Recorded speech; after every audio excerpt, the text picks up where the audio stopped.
श्रद्धा द्रव्य भागयोग नामक 17वां अध्याय अभी समाप्त हुआ है। अंतिम निष्कर्ष जो भगवान ने निकाला है, अंतिम पंक्ति से श्रद्धा की महिमा का बोध होता है। पार्थ, श्रद्धा के बिना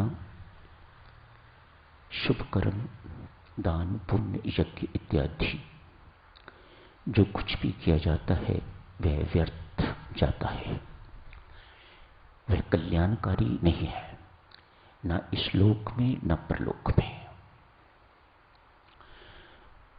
ये अपने आप में ही श्रद्धा के महत्व को दर्शाने वाला वाक्य है।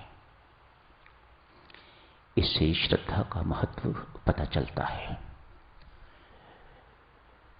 विश्वास और श्रद्धा में साधकजनों अंतर ढूंढना बहुत कठिन है। संत महात्मा हम सबको समझाने के लिए इतना ही कहते हैं, श्रद्धा में रूखापन है, विश्वास में। श्रद्धा नारी वर्ग की है, अतएव उसमें स्नेह है, रस है। घर के नौकर पर विश्वास है, श्रद्धा नहीं है। बैंक के मैनेजर के हस्ताक्षर पर विश्वास है, श्रद्धा नहीं है। अंगरक्षक पर विश्वास है, श्रद्धा नहीं है। नाई पर विश्वास है, श्रद्धा नहीं है। डॉक्टर पर विश्वास है, श्रद्धा नहीं है। घर में किचन में काम करने वाला कुक है, उस पर विश्वास है, श्रद्धा नहीं है। तो श्रद्धा किस पर है? श्रद्धा हमेशा जो अपने से अधिक गुणी है, अपने से अधिक महत्वपूर्ण है, अपने से अधिक उत्कृष्ट है, उस पर श्रद्धा हुआ करती है। विश्वास में जैसा आपसी अर्श की रूखापन है, श्रद्धा में प्रीति है, भावना है, स्नेह है। श्रद्धा मां पार्वती की प्रतीक है और विश्वास भगवान शिव के प्रतीक है। एक साधक के जीवन में इन दोनों का होना अति आवश्यक है, अनिवार्य है।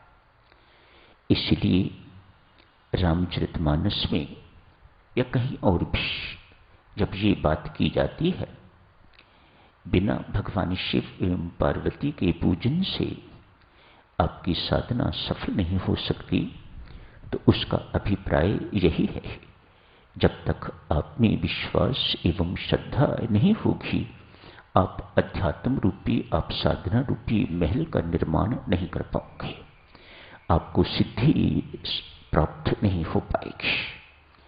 एक नींव है विश्वास एवं श्रद्धा। महिमा साधकजनों आपसे छिपी नहीं है। आप जानते हो श्रद्धा का कितना महत्व है। सागर का जल खारा हुआ करता है, वाष्प बन के तो आकाश में चला जाता है। आकाश उन्हीं खारे वाष्पों को मीठा बना के, बादल बना के तो बरसा देता है। आपकी अपनी श्रद्धा ही आशीर्वाद के रूप में आपके पास लौटती है, ऐसा संत महात्माओं का फरमान है।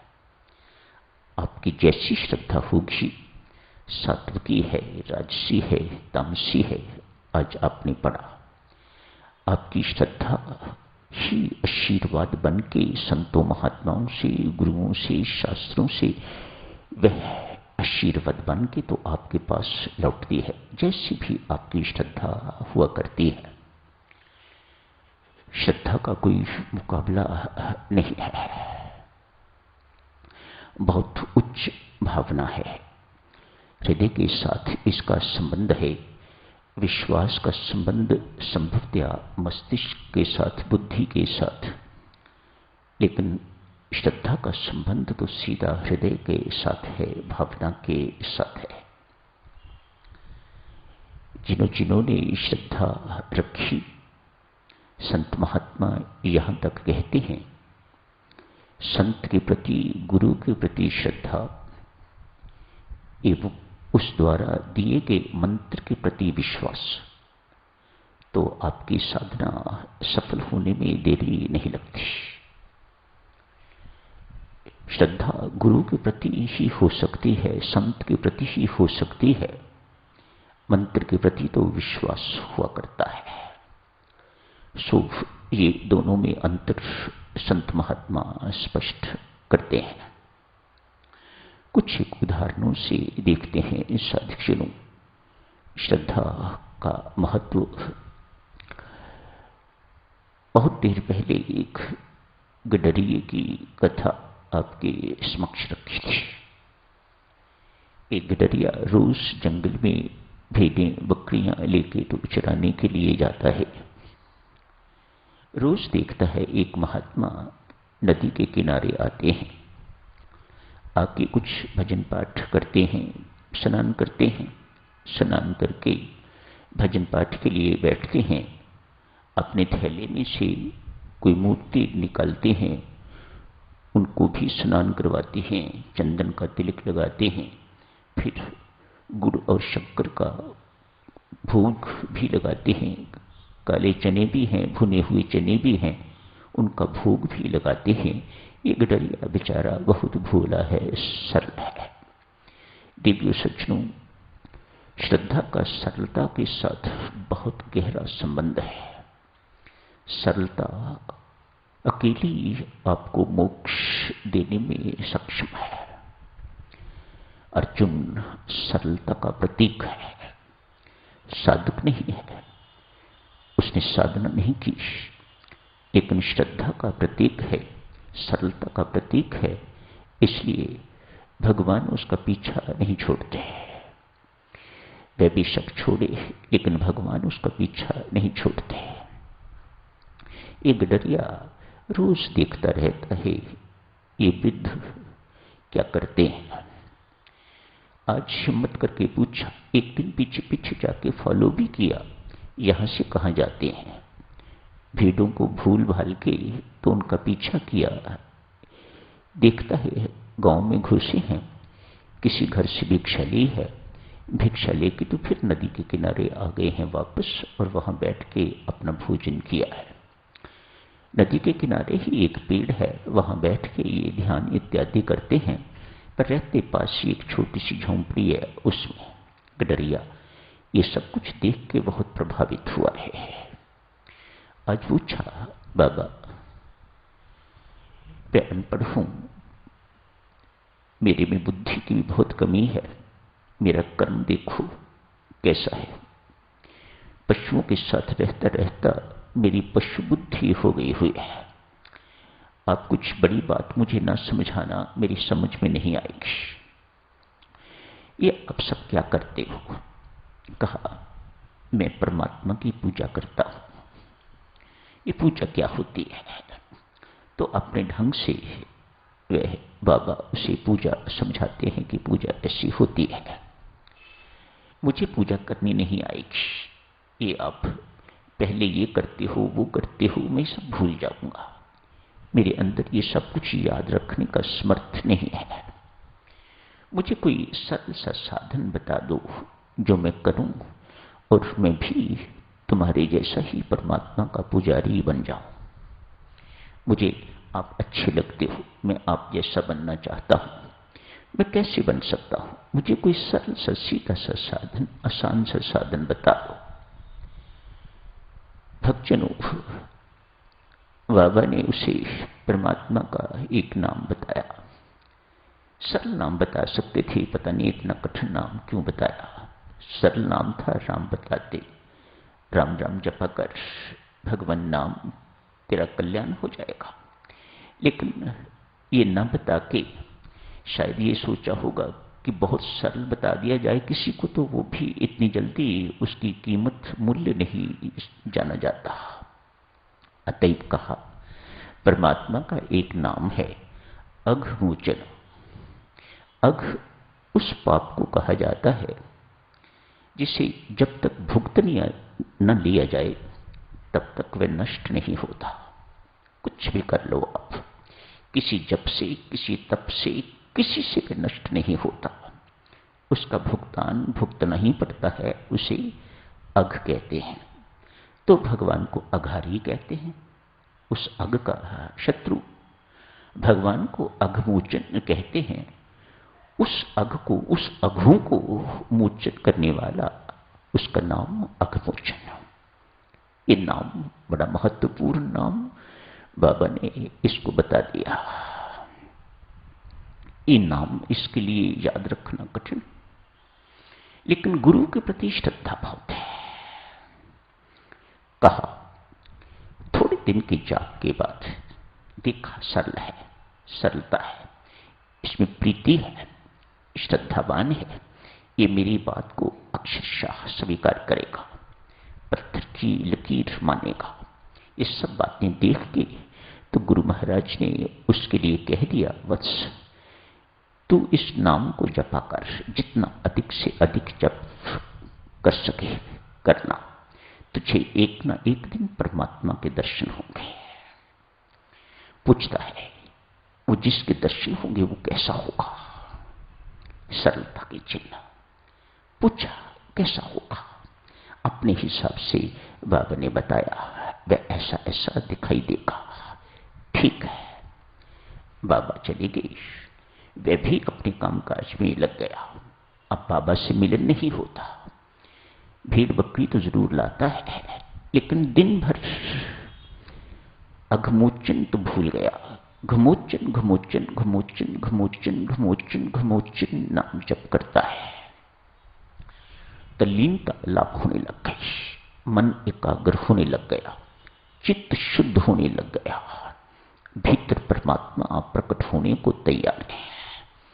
भीतर परमात्मा प्रकट होने को तैयार है तो बाहर उसे दर्शन देने को तैयार है। आज इतना तल्लीन हो गया है ये गडरिया, इतना तल्लीन हो गया है कि भगवान का सिंहासन हिल गया है। आज आके सामने आके खड़े हो गए। वेश थोड़ा बदला हुआ है। कहा, पुत्र आंखें खोल, जिसका तू नाम ले रहा है वह तेरे सामने खड़ा है, दर्शन कर। देखा तो जो रूप गुरु महाराज ने उस बाबा ने बताया था वो रूप नहीं है। नहीं, आप वो नहीं हो, आप तो कोई और हो। मुझे गुरु महाराज ने कहा था वे 4 भुजा वाले होंगे, मुकुटधारी होंगे, पीतांबरधारी होंगे, पांव से नंगे होंगे, 4 भुजाओं में उनके ये पकड़ा हुआ होगा। आपके पास तो कुछ भी नहीं, जाओ मेरा समय बर्बाद ना करो, मेरे पास समय बहुत कम है। गुरु महाराज ने कहा था तू इस प्रकार से घमोचन घमोचन घमोचन घमोचन नाम जपता रहेगा तो तेरा कल्याण होगा, तुझे परमात्मा के दर्शन होंगे। मैं उन्हीं की प्रतीक्षा में बैठा हूं, आप जाओ, मेरा समय बर्बाद ना करो। भगवान ये सब कुछ सुन के तो और प्रसन्न हुए हैं। तत्काल अपने असली रूप में दर्शन दिए, सिर पर हाथ फेरा, पुत्र तूने तो मेरा नया नाम रख दिया। मेरा नाम घमोचन नहीं है, मेरा नाम अघमोचन है। मैं क्या जानू महाराज, रूप के दर्शन करके तो बहुत प्रसन्न है, गदगद है, न जाने आज उसे क्या मिल गया है।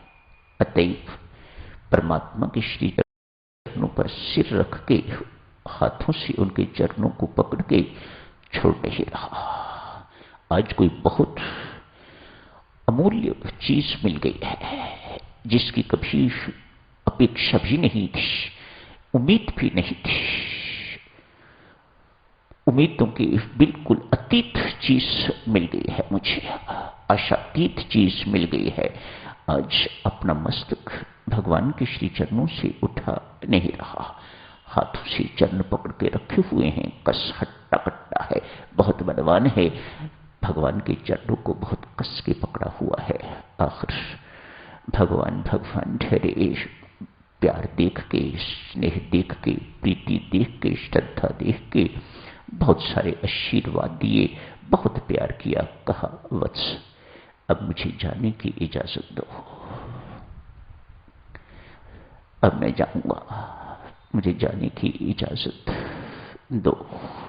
न जाने और क्या क्या प्रेम भरी बातें, स्नेह भरी बातें उसने करी होंगी। देख लो सज्जनों, किसके बल पर, श्रद्धा के बल पर, गुरु के प्रति श्रद्धा और मंत्र के प्रति विश्वास, परमेश्वर का मिलन न करवाए ये कभी हो नहीं सकता। हमारे पास दो चीजें हैं, श्रद्धा भी है, विश्वास भी है, लेकिन दोनों डगमगाने वाले हैं। उसके अडिंग थे, अतएव परमात्मा को पा गया, लक्ष्य को पा गया। हमारी श्रद्धा भी डामाडोल होती रहती है और हमारा विश्वास भी डगमगाता रहता है, इसलिए सफलता में, सिद्धि में हमें देरी होती है। तो यहीं समाप्त करने की इजाजत दीजिएगा। धन्यवाद।